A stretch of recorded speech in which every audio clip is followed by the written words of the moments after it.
하나님의 평강과 사랑이 우리 성도 여러분 한 분 한 분에게 함께 하시길 축복합니다. 우리 서로 축복하며 인사하시겠습니다. 사랑합니다. 축복합니다. 반갑습니다. 잘 오셨습니다. 감사합니다.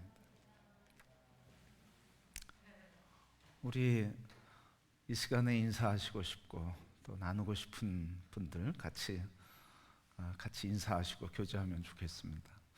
우리 예배 끝난 뒤에는 강단 기도하기 때문에 끝난 뒤에는 서로 만나기가 쉽지 않습니다. 그러니까 이 시간에 우리 함께 다시 한번 엉덩이가 가벼우면 좋겠어요. 같이 인사하시고 축복하시고 사랑을 나누시길 바랍니다. 다시 한번 인사하시겠습니다. 감사합니다. 잘 오셨습니다. 반갑습니다. 축복합니다. 우리 이환신 집사님 오셨네.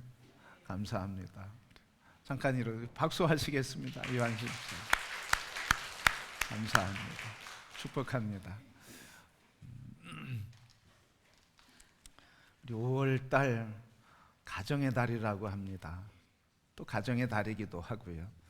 어린이날, 또 어버이날, 스승의 날, 부부의 날 다 5월달에 있습니다. 부부의 날이 언제인지 혹시 아십니까, 여러분?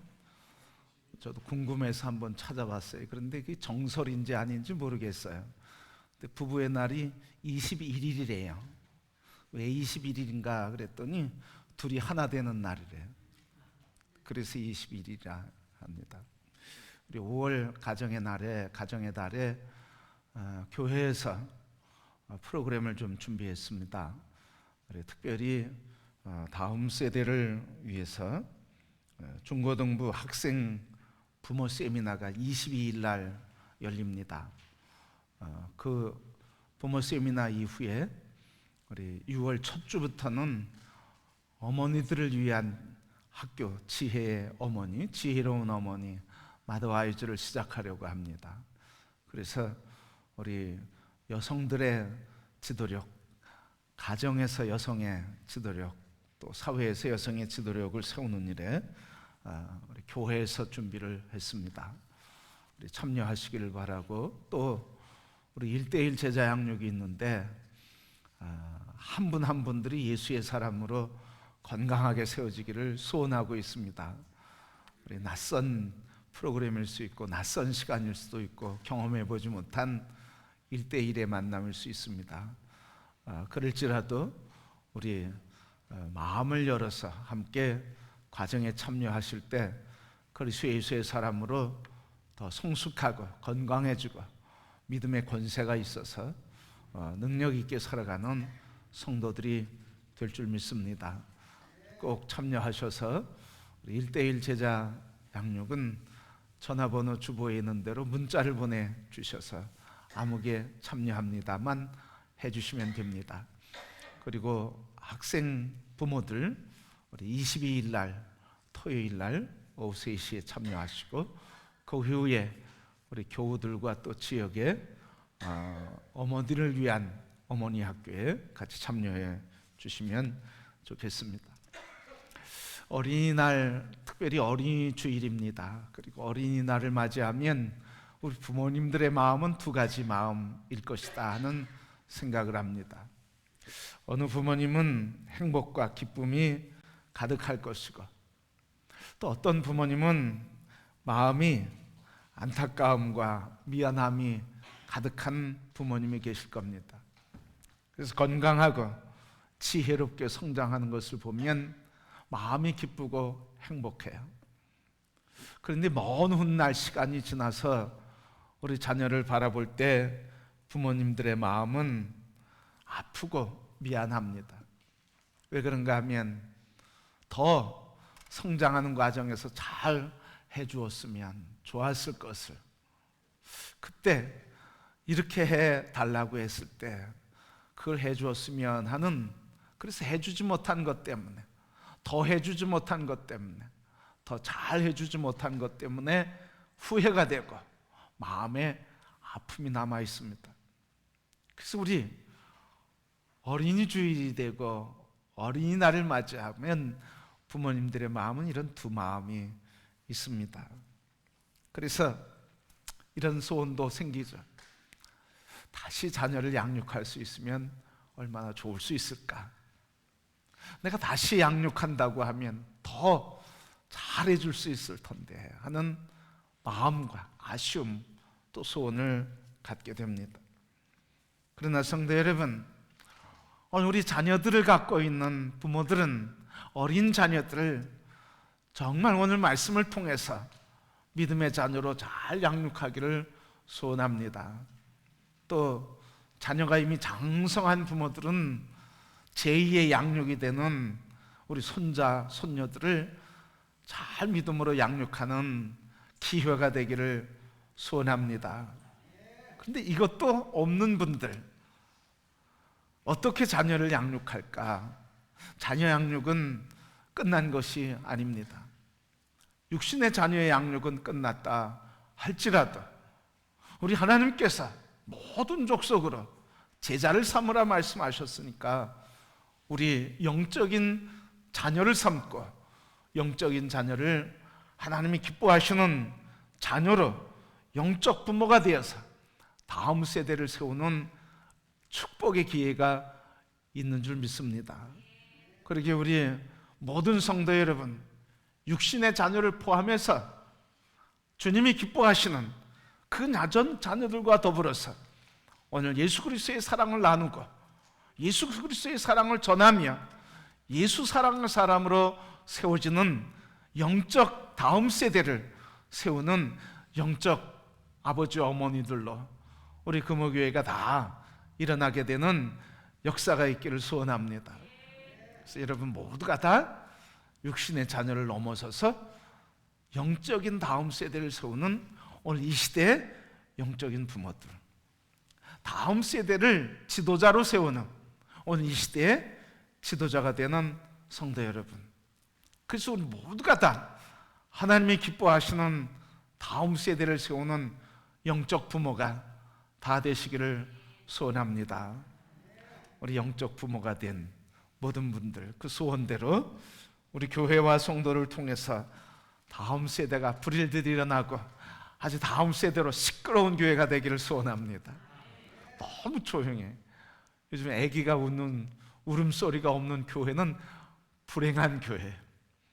우리 교회 아기의 울음소리도 가득하고 어린아이들이 시끌벅적 뛰놀며 주님을 예배하고 찬양하는 어린아이들과 청소년들과 청년들이 복잡복잡해지는 교회가 되기를 소원합니다. 그렇게 되기를 축복합니다. 누구를 통해서?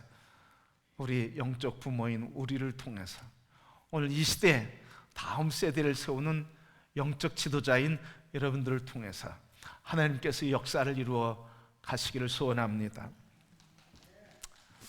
오늘 본문의 말씀은 구약 성경 맨 마지막에 말라기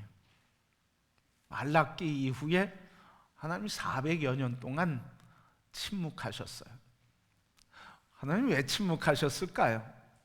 그렇게 안타깝게 선지자들을 통해서 그렇게 말씀하신 하나님께서 침묵을 하시는데 긴 시간의 침묵을 하셨어요. 왜요?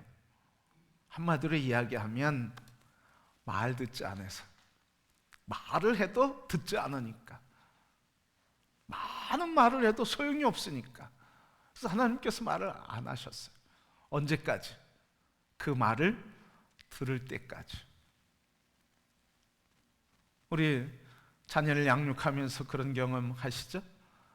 얘기를 많이 하는데 안 들어. 그러면 뭐라 그래? 얘기해도 소용없어. 그래서 얘기 안 하시잖아.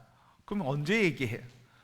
말을 들을 만할 때, 들을 준비가 되어 있을 때, 그때 얘기하거든.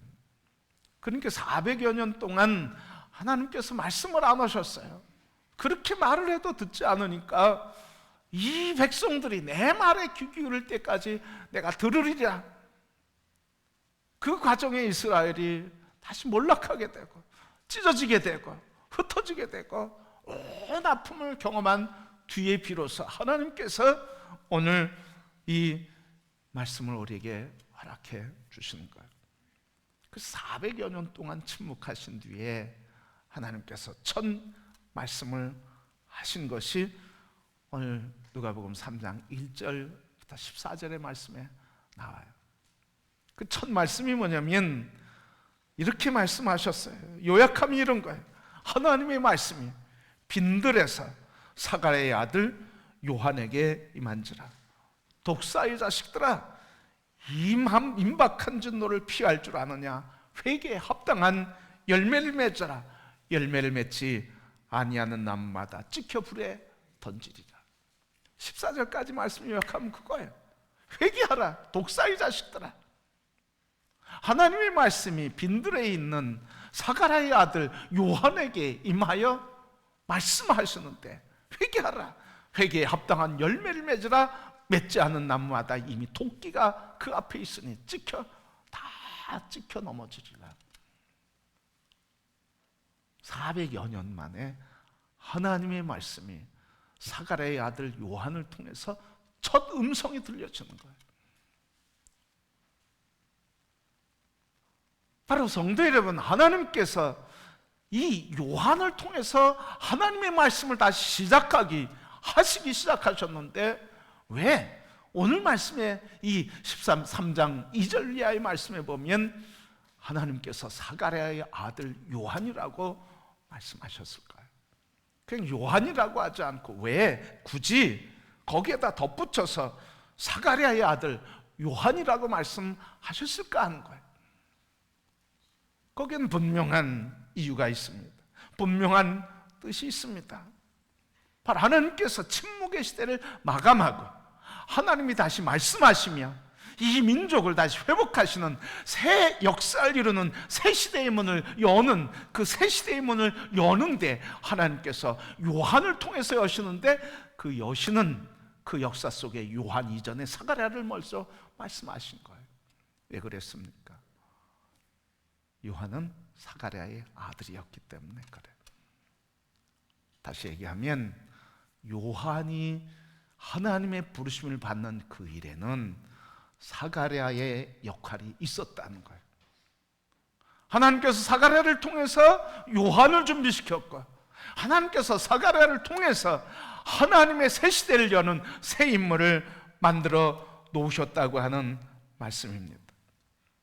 그러게 성도 여러분, 오늘 세례 요한의 인생의 결정적인 영향은 어디에서 왔느냐는 거예요. 그것은 바로 그의 가정 사가랴의, 그리고 그의 아버지 사가랴를 통해서 그 결정적인 영향이 왔다는 거예요. 하나님이 세우시는 사람, 하나님이 통해서 일하시는 사람, 하나님이 새 시대를 열어가시며 새 시대를 열어 하나님의 임재하심을 알리고 하나님의 새 역사를 시작했다고 하는 이 큰 나팔 소리를 울려 퍼지게 하시는 하나님의 역사에 쓰임받은 이 요한, 그를 키운 이 사가랴 그리고 엘리사벳, 어떤 영향을 주었기에 하나님은 그냥 요한이라 하지 않고 사가랴라고 말씀했을까? 오늘 요한의 부모 사가랴와 엘리사벳은 자녀를 양육하는데 이렇게 양육했습니다. 그게 오늘 본문의 말씀이에요. 어떻게 양육했을까? 이 자녀를 양육하는 사가랴는 어떤 마음과 어떤 생각으로 자녀를 양육했을까? 오늘 본문의 말씀 68절부터 75절 말씀에 보면 67절에 부친 사가랴가 성령에 충만하여 예언하여 이르되 그랬어요. 이 예언의 내용은 구약의 내용이에요. 시편 150편 8절 9절 말씀, 또 106편 45절, 119편 9절 말씀, 이사야 42장 7절, 예레미야 11장 5절, 에스겔 29장 21절 말씀을 합쳐서 예언의 말씀을 붙들고 기도한 거예요. 자, 이 예언의 말씀이 뭐냐면 이걸 간단히 보면 이거예요. 하나님께서 모든 문제를 주장하시는 섭리자다. 하나님이 이 세계를 움직인다고 하는 말씀이에요. 그래서 아브라함에게 가나안을 약속하고 그것을 후손에게 주리라고 맹세하시고, 그 후손을 통해서 하나님께서 그 땅을 통치할 메시아를 나오게 할 것이고, 그리고 그 메시아의 역사 속에서 하나님의 영광이 나타날 것이라고 하는 말씀을 주신 겁니다. 다시 얘기하면 이 스가랴의 마음과 생각은 뭐예요? 하나님이 이루시는 역사를 바라보는 눈이 있었다는 거예요. 이 세계를 바라볼 때 그냥 바라보지 않고 모든 문제를 하나님이 섭리 안에서 바라봤고, 하나님의 계획 안에서 이루어지고 하나님 언약 안에서 이루어지는 것이 역사라고 하는 이 역사에 대한 분명한 관점과 세계관을 갖고 있었습니다. 그냥 자녀를 양육하는데 그냥 양육한 게 아니란 말이죠. 분명한 역사관과 세계관을 가지고 양육했어요. 우리 부모들 자녀를 양육하는데 나는 그런 세계관이 없습니다, 그런 분 혹 계실 거예요. 그런데 죄송하지만 한 분도 세계관이 없이 자녀를 양육한 사람은 아무도 없다는 거예요. 내 과거가, 아픔과 상처가 내 인생의 미래의 소망이 됐다 하면 그게 세계관이에요. 그러니까 어떤 사람은 이성적이고 합리적인 생각을 하는 사람이 있어요. 그러면 그 세계 가지고, 그 생각 가지고 자녀를 합리적으로, 이성적으로, 논리적으로 키우는 거예요. 근데 어떤 분은 감성에 풍부한 사람이 있어서 자녀를 키우는데 감성적으로, 감성적인 얘기하고 감정으로 키워요. 그럼 그 아이도 여기 감정이 발전하고 감정으로 자녀를 키우게 돼 있어요. 물질 중심의 세계관을 갖고 있고 물질 중심의 가치관을 갖고 있으면 자녀를 양육하는데 최고의 가치가 물질이라고 얘기하는 거예요. 그러니까 모든 사람은 한 사람도 예외 없이 다 세계관을 갖고 있어요. 그게 뭐 조직적이고 논리적이고 체계적이기 아니었을 뿐이지, 모든 사람들이 자기의 인생관, 가치관과 세계를 바라보는 눈이 있다 하는 말이죠. 그런데 이 세례 요한 아버지 스가랴는 어떤 가치관을 가지고 자녀를 키웠냔 말이죠.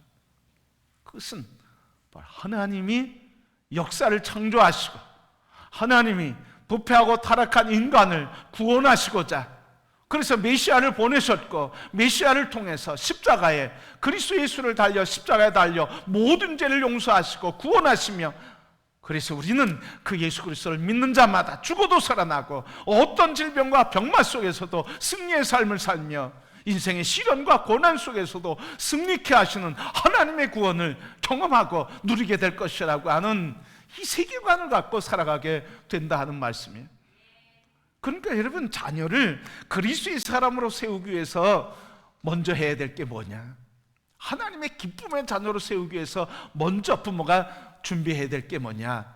그것은 바로 이 스가랴와 같이 세계관이 회복되는 거예요. 물질적인 세계관, 그리고 자기의 경험에서 오는 세계관이 아니라 하나님 말씀이 나의 삶의 가치와 기준과 표준이 되고 하나님 말씀의 세계관, 이게 회복돼야 된다는 말이에요. 근데 이게 회복돼야만 자녀를 제대로 키울 수 있어요. 오늘 우리 세계는 자꾸 물질적이고 그리고 정신적인 가치를 추구하는 세대로 갔어요. 사람들이 지금 너무 바빠. 중심이 없어. 우리 성도들조차도, 하나님의 자녀들조차도, 하나님을 예배하는 일에서조차도 세상이 바쁘고 분주하고 힘들고 뭐하고 해서 예배 드릴 수 없대. 가치의 기준이 말씀에 서지 않고 하나님 중심으로 세워지지 않으니까 피곤하면 나 중심적으로, 그리고 바쁘고 분주하면 다른 사람 중심으로 흔들리고 요동치는 사람, 하나님 중심으로 굳게 가치관과 세계관이 서질 때 어떤 상황에서도 흔들림 없이 요동치지 않고 하나님을 신뢰하는 믿음으로 자녀를 양육할 수 있게 된 것입니다. 그렇게 먼저 부모의 세계관이 만들어져야 돼. 성경에 보면 아브라함이 이삭을, 이삭이 야곱을, 야곱이 요셉, 야곱이 12아들을 낳았다. 근데 그때 반복되는 말씀이 있어요. 아브라함의 하나님, 이삭의 하나님, 야곱의 하나님이 언약하셨습니다.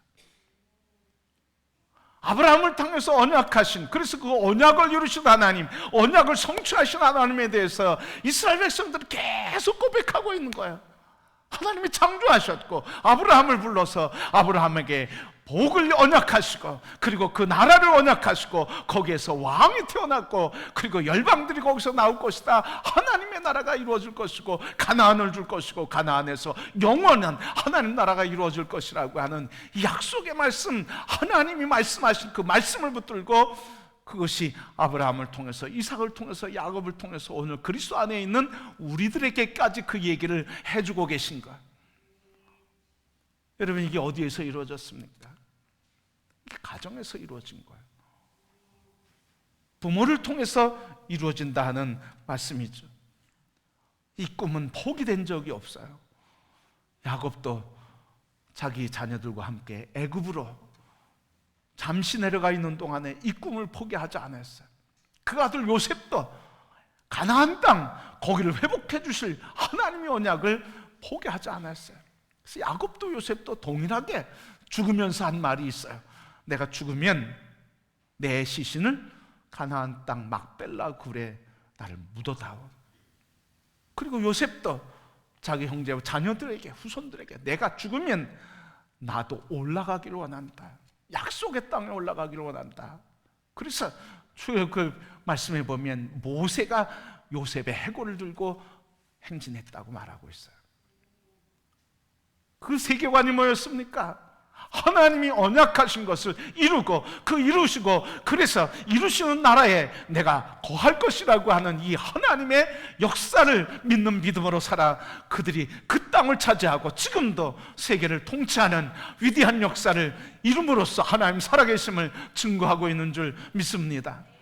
그러니까 우리 부모들이 자녀를 양육하는 일에 하나님이 통치하신다고 하는 하나님의 세계관, 하나님의 주권을 인정하는 이 믿음의 세계관을 가질 때 자녀들 또한 그 믿음의 유산이 흘러가게 되는 줄 믿습니다. 자녀들에게 이 세계관이 없는데 자녀들에게 예수 잘 믿으라고 아무리 얘기해도 소용없어요. 자녀들에게 이 가치관이 세워지지 않으면 그 자녀들이 장성하면서 이 세상의 가치관에 물들어서 떠나고 마는 거예요. 그러니까 이 세계관, 믿음의 세계관이 회복되지 않으면 이런 얘기 하잖아요. 아프면서 우리 어렸을 때는 교회 잘 다녔는데 청소년이 되고 청년이 되고 대학생이 되고 결혼했더니 다 예수님을 안 믿네요. 왜 그래요, 여러분? 가치관을 제대로 심지 못해서 그래요. 세계관이 하나님 말씀과 하나님의 주권을 인정하는 세계관이 아니라 다른 세계관, 세상의 세계관, 물질의 세계관, 인간의 경험의 세계관을 붙들고 있으니까 하나님을 떠나는 거예요. 우리가 진정 아파야 할 것은 무엇입니까? 우리가 진정 눈물을 흘리며 다시 애통하며 하나님 앞에 엎드려야 할 것은 무엇입니까? 자녀들이 교회에 나오지 않는 것, 그것만이 아니라 하나님, 내가 우리 자녀들 말씀으로 하나님의 역사하신 믿음으로 가르치지 못한 걸 회개합니다. 이것을 아파하고 이것을 눈물을 흘리며 하나님, 다시 내가 우리 자녀들을 말씀으로 키우겠습니다. 하나님 말씀에 다시 자녀를 양육하겠습니다. 그래서 육신의 자녀 위해서 기도하고, 그 자녀 끝났을지라도 우리에게 육신의 자녀를 포함해서 영적인 자녀들, 다음 세대를 세우라고 말씀하셨으니까 우리 영적인 자녀들, 예수 그리스도의 사랑을 나누고 전하며 영적인 자녀들, 하나님의 가치와 세계관을 갖고 일어나는 주의 백성들을 세우는 우리 오늘 이 시대의 부모들이 되어야 할 줄 믿습니다. 여러분의 자녀가 이 하나님의 말씀에 세워지는 가치와 세계관으로 회복되기를 축복합니다. 또한 여러분 모두가 다 오늘 우리 이 시대에 그냥 교인이 하나 늘어나는 것이 아니라 예수 그리스도의 믿음과 하나님의 세계와 가치관과 세계관을 갖고 이 세상을 살아가는 믿음의 용사를 세우는 하나님의 거룩한 성도와 우리 교회가 되기를 주님의 이름으로 소원합니다. 그래서 오늘 우리 이 시대에 우리 부모님들이 이 하나님 말씀의 가치관과 세계관이 회복될 때 자녀를 잘 키울 수가 있는 기초가 마련되는 거예요. 오늘 왜 하나님은 요한이라 하지 않고 또 사가랴의 아들 요한이라고 했을까? 사가랴는 어떻게 요한을 키웠을까? 두 번째 말씀은 75절부터 76절부터 79절 말씀까지예요. 이 요한의 아버지 사가랴가 자녀를 양육하는데 축복의 언어를 썼어요. 축복하면서 키웠어요. 뭐라고 축복했냐면 76절, 이하여 네가 지극히 높으신 이의 선지자라 일컬음을 받을 것이다. 주 앞에 앞서가서 그 길을 준비하여 주의 백성에게 그 죄 사함으로 말미암는 구원을 알게 하리니 이는 우리 하나님의 긍휼로 인함이라. 이로써 돋는 해가 위로부터 우리에게 임하여 어둠과 죽음의 그늘에 앉은 자에게 비추고 우리 발을 평강의 길로 인도하시리로다. 아들에게 이렇게 축복한 거예요. 너는 선지자다. 그리고 너를 통해서 주님 앞서 가서 주님의 길을 예비하는 자가 될 것이고, 그리고 너를 통해서 회개의 세례가 베풀어질 것이고, 그래서 사람들이 회개하며 주님 오시는 길을 예비하는 자가 될 것이다. 이게 어디에서 온 축복이에요, 여러분? 누가복음 1장 15절 이하의 말씀 보면 이 가브리엘 천사가 이 사가랴에게 임하여서 말해준 내용이에요.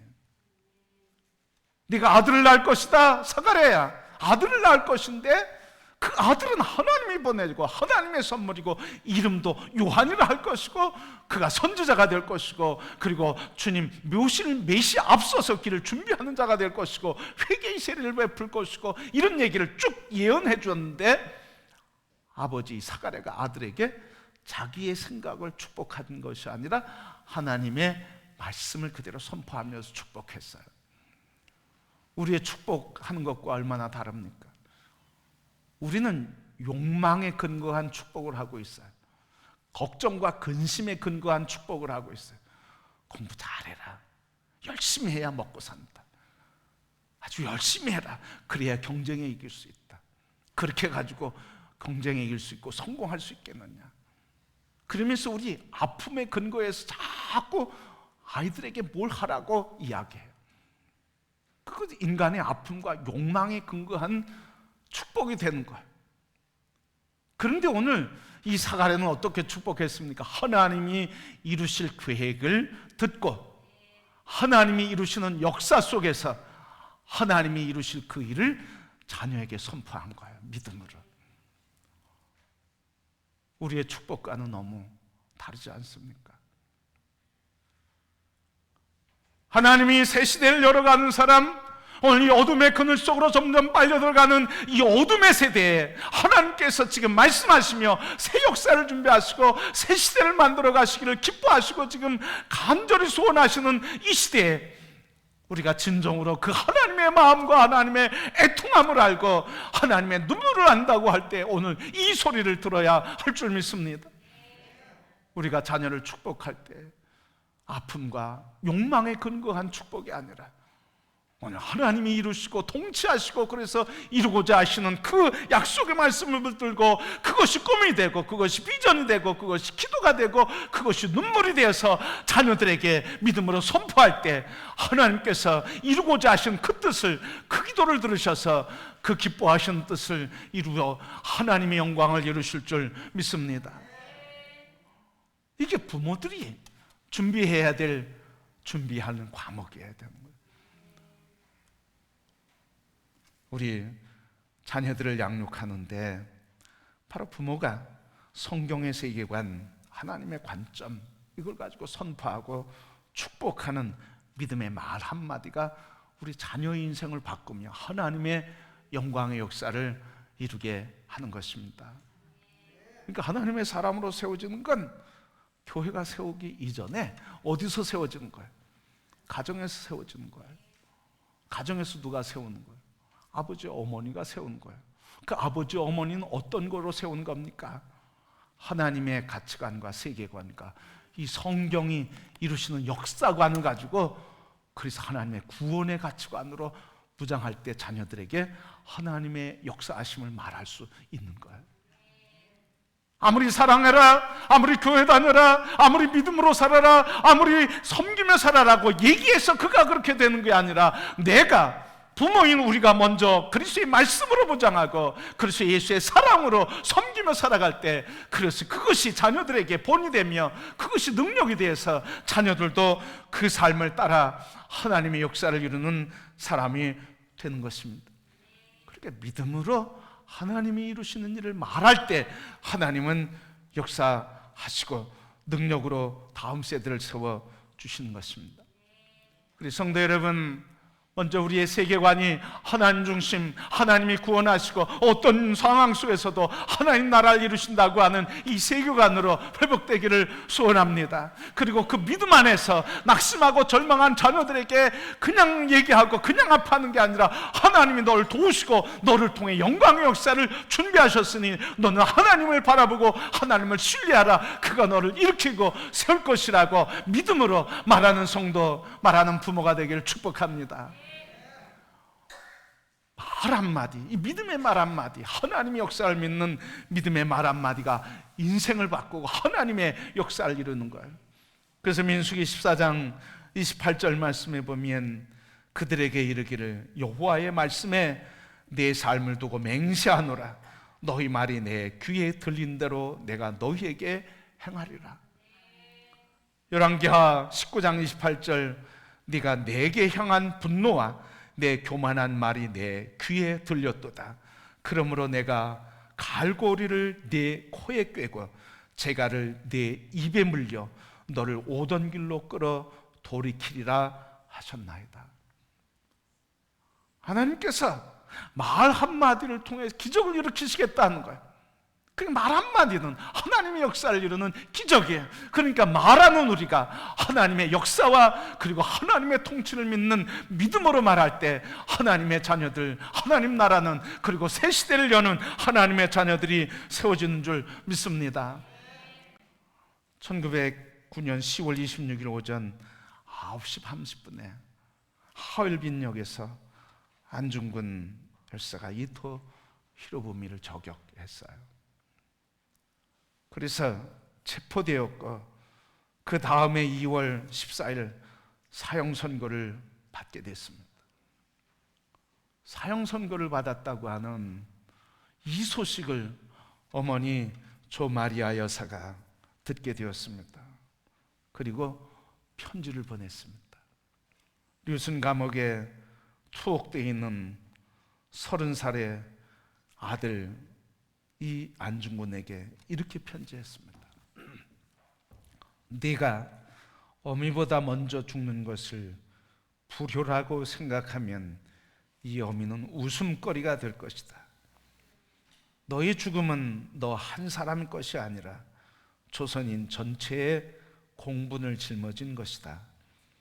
네가 항소를 한다면 그건 일제의 목숨을 구걸하는 것이다. 내가 나라를 위해 이에 딴 맘 먹지 말고 죽으라. 옳은 일을 하고 받은 형이니 비겁하게 삶을 구하지 말고 대의에 죽는 것이 어미에 대한 효도다. 아마도 이 어미가 쓰는 마지막 편지가 될 것이다. 너의 수의를 지어 보내니 이 옷을 입고 가거라. 너는 현세에 제외하길 기대하지 않으니, 어미는 현세에 제외하길 기대하지 않으니 다음 세상에는 선량한 천부의 아들이 되어 이 세상에 나오거라. 항소하지 말아라. 네 목숨 일제에 구걸하지 말아라. 대의를 위해 죽었으니 그 길을 가. 그냥 죽어라. 내가 너에게 마지막 쓰는 편지다. 이 옷을 입고 가거라. 저는 이 글을 읽을 때마다 마음이 참 아프고 이 어머니 조 마리아의 마음에 아픔이 와요. 이렇게 말하는 어미는 어떤 마음이었을까? 참 피로 쓴 글 아니겠습니까? 대의를 위해서 죽어라. 그런 부모가 어디 있겠습니까? 그런데도 대의를 위해서 죽어라. 그리고 마지막에 천부의 아들이 되거라. 캐톨릭 신자거든요. 하나님의 아들이 되어서 다시 살아나거라. 이 말이 유언이 됐고, 지금도 우리 대한민국이 국가가 어려울 때마다 이 안중근 부활해서 우리의 마음속에 용기를 주지 않고 있습니까? 이게 바로 하나님 나라, 이 땅의 주권자 하나님이 되시며 하나님 통치하신 나라가 회복될 것이라고 믿는 믿음의 사람이 할 수 있는 눈물의 그리고 피의 글이에요. 오늘 하나님께서 이 시대를 바라보면서 어떤 마음을 가지실까? 다음 세대, 우리 부모들, 우리 자녀들 생각할 때 하나님께서 참 아파하신다. 그래서 주님이 마지막 십자가에 죽으시면서 하신 말씀이, 울고 있는 그 여인들과 사람들을 향해서 하신 말씀이 그거 아닙니까? 나를 위해서 울지 말고 너희 자녀들을 위해서 울라. 너희 자녀들이 구원의 하나님을 바라보지 못하며 그 역사의 주권자 앞에 엎드리지 못하며 그 나라가 마침내 이루어질 것을 믿지 못하는 그들을 위해서 울어라. 그 세계관이 회복되길 울어라. 그 세계관으로 무장된 너희 자녀들이 세워질 것을 소망하며 울어라. 그러면 내가 그 나라를 세우리라. 애통하며 하신 주님의 말씀 아니겠습니까? 오늘 신앙을 전수하고 가르치는 것은 사회가 아니에요. 교회 이전의 가정이에요. 우리 부모예요. 아버지로부터, 어머니로부터 신앙이 전수되는 거예요.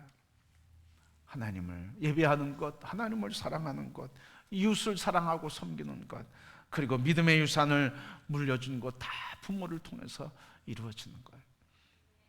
진정한 하나님의 사람이 세우기를 원하는 분들은 그리스도 예수 안에서 주신 말씀으로 우리가 하나님 중심의 세계관, 하나님이 이기게 하시고 통치하시고 그 나라가 이루어진다고 하는 그 의와 진리가 승리한다고 하는 믿음으로 무장하고 세워지게 될 때 우리 자녀들에게 어떤 환경에서도 넘어지지 않고 넘어져도 다시 일어나게 하시는 부활의 믿음을 저들에게 심어주며 부활의 신앙으로 세상을 이기게 하고 하나님 나라를 이루는 새 시대의 일꾼으로 쓰게 하실 줄 믿습니다. 성도 여러분, 육신의 자녀 양육이 끝났을지라도 이제 우리에게 남은 영원한 자녀 양육, 영적인 자녀를 양육하는 일에 여러분 모두가, 또 우리 금호교회가, 온 성도들이 함께해서 우리를 통해 다음 세대, 하나님의 영광스러운 세대를 세우는 오늘 이 시대의 영적 지도자들이요, 오늘 이 시대의 영적 리더로 다 세워지는 성도가 되기를 축복합니다. 그래서 다시 한번 하나님 앞에 고백하며, 하나님, 사가랴와 같은 부모가 되게 하옵소서. 하나님, 영적 자녀로 다시 키우는 부모가 되게 하옵소서. 하나님, 하나님의 나라, 하나님의 사람을 키우는 영적 부모로 남은 인생 살게 하옵소서. 그래서 주님 앞에서 이 길 가다 잘했다, 너희들이 세운 그 자녀를 통해 내 나라를 이루리라 하시는 주님의 아름다운 소식과 기쁨으로 영생을 함께 누리는 우리 모든 성도가 되기를 주님의 이름으로 축복합니다.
네.